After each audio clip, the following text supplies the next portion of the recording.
300 வருடங்களுக்கு முன்பு திருவிதாங்கூர் மன்னன் முறையற்ற வகையில் அதர்மமான ஆட்சி செய்து வந்தான். அதை அன்று திருவனந்தபுரத்தில் பத்மநாதசாமியாக பள்ளி கொண்டிருந்த நாராயணர் தட்டி கேட்டார். அதுக்கு கலி மன்னன் சொன்ன பதிலை பார்ப்போம். ஆண்டி, உன்னுடைய சொல்லை கேட்பதற்கு நியாயம் உண்டுமா? என்னோடு இருந்து என் பொருளை உண்டுவிட்டு நீ அவர்களுக்காக பேசுகிறாயே, என்ன உன்னுடைய சகாயத்தில் தான் நானோ என்னுடைய மூதாதையர்களோ இந்த நாட்டை ஆண்டார்கள் என்று நீ எண்ணுகிறாயோ?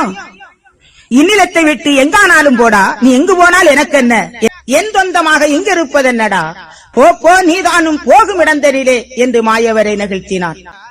போறேனப்பா, போறேன் நான் உன்னுடைய புறத்து விட்டு செந்தூரில், வாரேன் நான் உன்னை வதைக்க ஒரு கோலமிட்டு.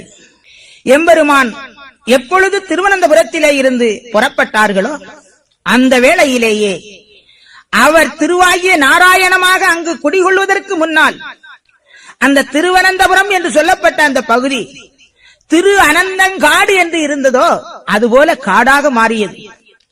பெரிய புயல் காற்றினால் நாட்டில் பல சேதங்கள் ஏற்பட்டது. பெரிய மழையினால் பலத்த அழிவுகள் ஏற்பட்டது. மன்னனுடைய கோட்டைகள் தகர்ந்தது, கொடிமரம் முறிந்தது. மன்னனை யாரும் மதிக்கின்ற பாடில்லை.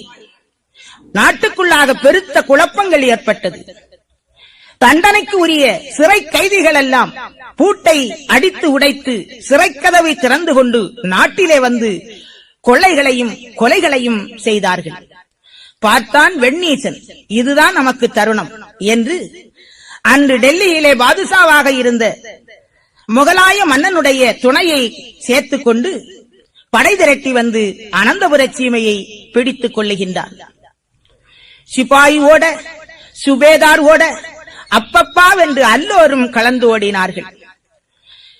எம்பெருமான் இந்த நாட்டிலே பள்ளி கொண்டிருந்து அருள்பாலித்த காலத்திலே மன்னன் என்ன சொன்னாலும் மக்கள் கேட்டார்களே. அவர் என்று இங்கிருந்து வெளிப்பட்டாரோ அண்டையில் இருந்து இந்த மன்னன் எதை சொன்னாலும் எந்த மக்களும் அதை மதிக்கிறார்கள் இல்லையே. ஸ்ரீபல்பநாபர் இந்த சீமை விட்டு போய்விட்டாரே, அவரையும் காணவில்லையே, இந்த நாடெல்லாம் தேசமெல்லாம் இருளாகுதல்லோ என்று போற்றி பிராமண நம்பூரிகள் புலம்பி அழுதார்கள்.